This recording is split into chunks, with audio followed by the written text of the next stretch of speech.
Is the Shiba Inu pump a sign that a Bitcoin crash could be coming?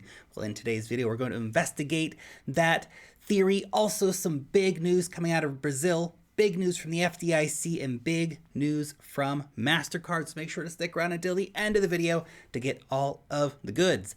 My name is Lark. Every day I make videos talking about cryptocurrency investing. So if that's a topic you'd like to learn some more about, maybe to stay up to date with, then you should definitely subscribe to the Lark Davis channel. Also, you can take a quick second to tap on that thumbs up button for the YouTube algorithm. That'd be super amazing. Obviously, anybody who wants to get a notification when I put out a new video should click on the notification bell.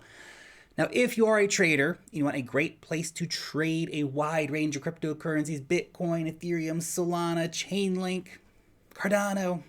You need yourself an account over on Femex. You can long, you can short. They even have a zero fee spot market. Use the link down below to start your account. You're gonna get 10% off of your trading fees and up to $1,200 in trading bonuses. So go ahead and check that out if you are a trader. Now let's go ahead and get into the charts here. This is Bitcoin, Bitcoin US dollar. We can see, of course, this Bitcoin uptrend that we've been in since the end of September has finally been broken. So we're going, and we lost it here back on the 21st. We have since then been struggling to maintain ourselves above $62,000. Now that has previously been a very, very key area of price resistance, as you can see right here. Again, acting here as price resistance, failing to hold as support on both of the retests. So we had a retest here to see if we could hold $62,000 as a line of price support, flipping that old resistance into support, which would be a very technically bullish thing. We did not do that. We fell below it here. We had another attempt at a breakout above that resistance here. Again, that failed. Now look, obviously, we're very, very close to this line right now, so things could change very, very quickly. All it takes is one bullish news story and things to get us going again. But right now, we are in a downtrend for the price of Bitcoin. So we are putting in lower peaks right now. So we just got our second lower peak in here. We can see here, of course, this is our downtrend line. We need to see the price breaking back above, well, $62,000 where these two lines are currently converging. So of course that is the area of key resistance as well as where our downtrending line is coming into play here. Should we get any further downside price action, obviously $58,000 is the next key area to watch. Is it still possible we come back down here to $50,000 at some point to retest the mega breakout of the mega downtrend we had in place since April? Anything's possible in crypto.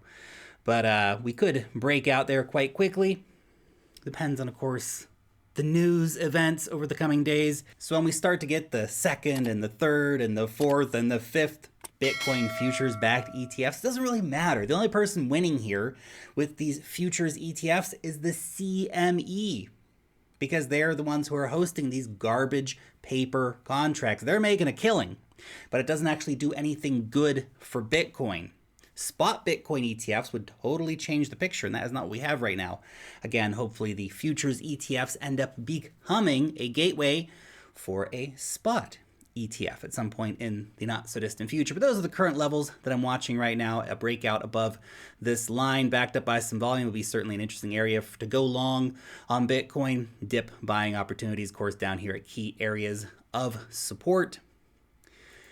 Now we are also, I wanted to point this out because this is one of those canary in the coal mine kind of things. Open interest for Bitcoin has reached its second highest level ever back here just a couple of days ago. So we can see, of course, the highest level ever was back here on the 14th of April. We've just reached the second highest level of open interest ever for crypto, for Bitcoin. So you think about that. What happened the last time the open interest went this high? So this is derivatives market trading volume, right? What happened the last time it went this high? Well, you can see 14th of April was our peak price for Bitcoin before things started slowly coming back down. Now, I'm not saying that we're going to enter into a new massive bear trend just the way that the 14th of April led us into a new massive bear trend. But when we do see these incredibly big spikes in open interest, well, that tends to be a time when we do see a correction coming into the market. Essentially, what you're going to see happening, and we may pump higher, the open interest may go higher, but what you're essentially going to see happen is a lot of people who are going long and went long at the top. They went long at $65,000. They went long at $66,000. They went long at $67,000. Essentially, the late longs, right? The people who've been long since $30,000, $40,000, $50,000, they were cashing out at $65,000, $66,000, $67,000 when a lot of new money was coming in and longing the top, essentially. Now, what will happen is, of course, a lot of those longs will end up getting washed out.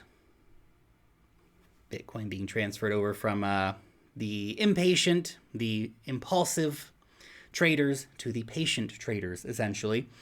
So that is something to keep an eye on right now in terms of what's going on, the open interest for Bitcoin. I think it being at the second highest level ever is something to keep in mind for traders.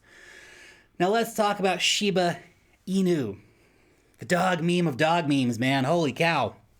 And look, I know. Shiba Inu is not just a meme coin, but it's a meme coin, guys. Come on, it's got a dog as its name, right? And as its symbol. It's a meme coin, but it's a meme coin that's doing stuff. It does have all kinds of various utilities within the Shiba platform. So I get that, guys. I get that. If you're a big Shiba Inu fan, don't worry. I understand. It's not just a meme, but it's also a meme. It's also a meme. And people love memes. People love memes, especially the dog memes, man. Holy cow. And I know we're seeing a lot of new dog meme coins coming on. A lot of them are bringing in utility with them as well, whereas like Dogecoin's just a simple payments coin. You really can't do much with it. All these other coins are trying to build on top of that. They're building out DeFi ecosystems and bringing in NFTs and all that kind of stuff, right? But here's some information shared from Delphi Digital.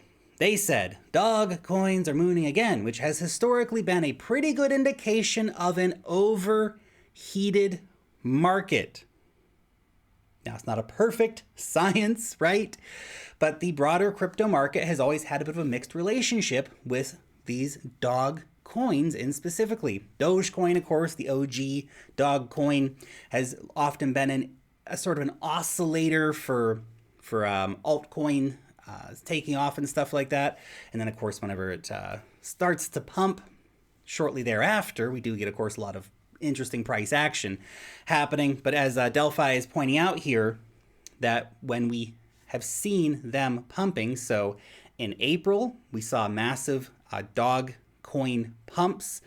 In September, we saw another big dog coin pump. And then, of course, market cooled off. Deep deleveraging, which we were just talking about the open interest rate.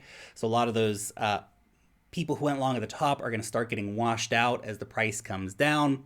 A lot of money, of course, flowing around into the dog meme coins right now. It's actually, I'm blown away. I'm blown away by how popular Shiba Inu is.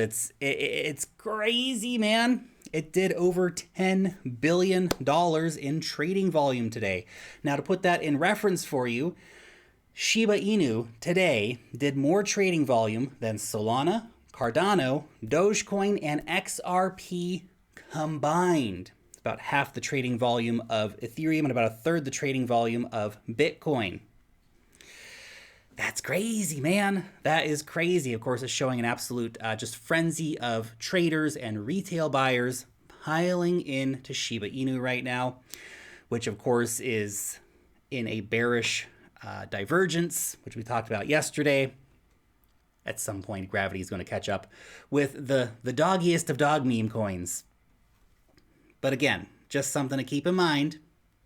Just because it's happened before doesn't mean it's definitely going to happen again. But as a potential idea to keep in mind, open interest near record highs, dog meme coins mooning tend to show an overheated market. So something to keep in mind for anyone who's thinking about rushing out and, going crazy with buying up cryptos right now. You may get some better buying opportunities in the coming days or weeks. Obviously, I always look to buy on the dip situations. Always tends to be a better time to get your positions in hand. Now let's get into the news real quick. Brazilian ride-sharing app 99, with 20 million monthly active users, by the way, they are going to enable the buying and selling of Bitcoin in their app. That's totally random, and I love it. And I freaking love it. Come on, man. Imagine if Uber was to do this. In fact, maybe Uber will do this now that they see another ride-sharing app do that. Or maybe like Gojek, big Southeast Asia, the Uber of Southeast Asia. We could see these other guys hopping on board, but the Brazilian one has done it. So now, with your ride-sharing app wallet, you can also buy and sell Bitcoin, which gives exposure of Bitcoin to another 20 million active users. Now, this is great because it's a beautiful fiat on-ramp because you can already easily get money into your ride-sharing app. And now, this is crazy. All of these people can buy and sell Bitcoin via this app. Now, how many are going to do it? Who knows? That remains to be seen. But it's pretty damn cool. Just no one's bullish enough. No one's bullish enough. Look at all the stories we've had this year about new fiat gateways, new people getting in, new markets really coming to life. The Brazilian cryptocurrency market has really come to life, I think, in 2021. Obviously, they're the second country to launch a Bitcoin ETF. And unlike the US, which is offering gutter garbage ETF products with their futures ETFs, Brazil actually launched a Bitcoin spot ETF like Canada did. Much better product. We've also seen a lot of venture capital going into Brazilian exchanges. We've seen a lot of rumblings with in the Brazilian political class about making more regulatory clarity around cryptocurrencies. And now, of course, we have this big ride-sharing app bringing out Bitcoin for their customers. I love it. I love it. So cool. Let's talk about the FDIC.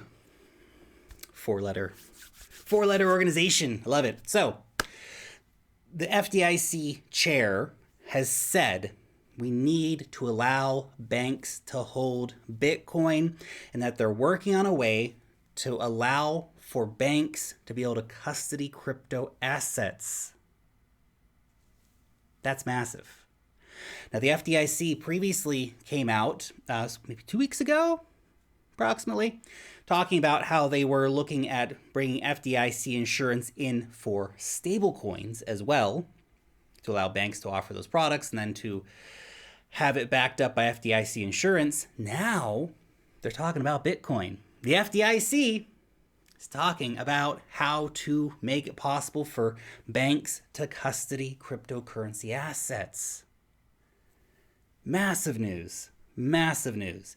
And look, the regulatory scene in the US, it's so back and forth and all over the place. You know, sometimes they're just going so heavy-handed against different cryptocurrencies. Sometimes they're doing regulation that's like, wow, that actually makes a lot of sense. That's something you should be doing. You should be working on how to integrate the digital money of the future now, right?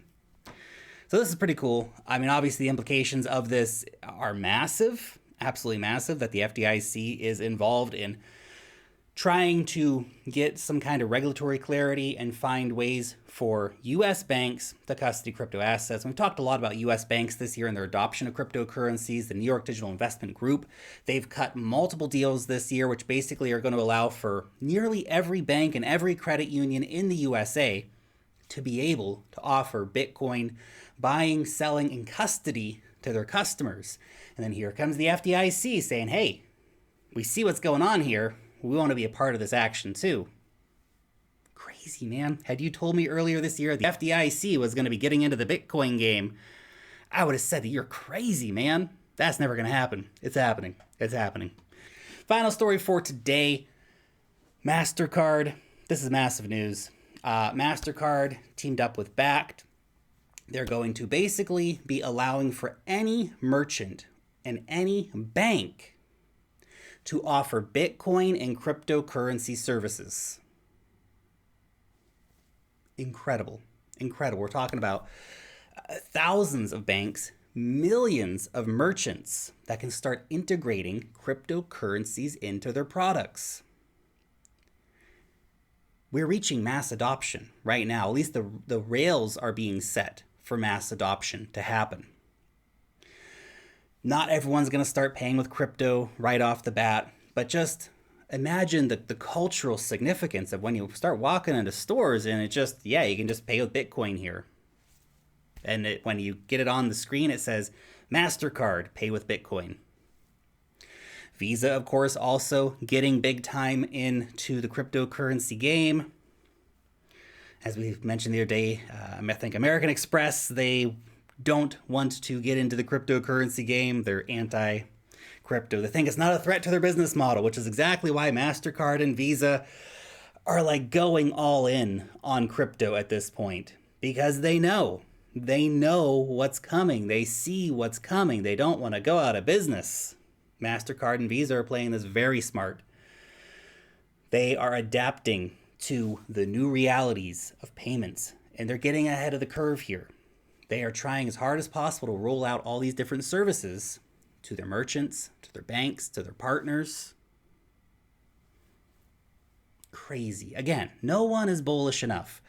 Because in order to see the whole picture, it's just so many stories, hundreds of stories at this point, maybe thousands of stories, ranging from just little places accepting cryptocurrencies or buying cryptocurrencies right up to the biggest players in the world, the PayPals, the Visas, the MasterCards, the JP Morgans, the big commercial banks all over the world, the big social media networks. Everybody is getting into crypto right now, man.